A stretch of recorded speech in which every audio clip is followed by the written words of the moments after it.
Healthy recipes. Carrot and coriander soup. This recipe was cooked using my 3-liter Pressure King Pro.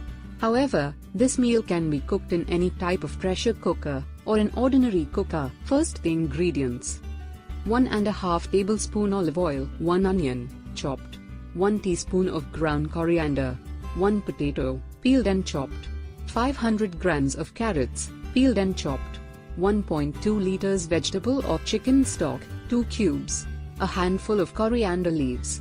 Now here are the cooking instructions. 1. Add the oil to the Pressure King Pro, then add the onion, and fry for 3 minutes using the browning function with the lid off.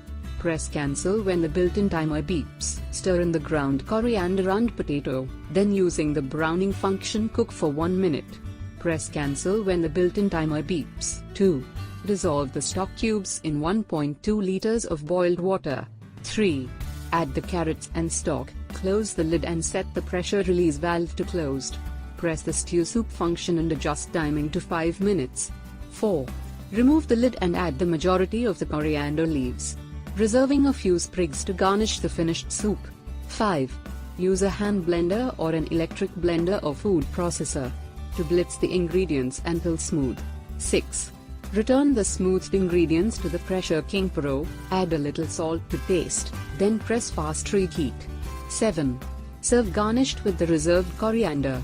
The cooking time for this dish is only 9 minutes in total. That's because I used my Pressure King Pro. It will probably take a little longer using another type of pressure cooker. Even longer using an ordinary cooker, about 15 to 30 minutes. To find out the health benefits of the ingredients in this soup, read the full blog post. It also has more details about this healthy recipe. For more info on how to get your own Pressure King Pro, there's a special link within the blog post. Please subscribe to our channel for more healthy living and fitness tips. Click link below to read our blog post. Don't forget to like our video.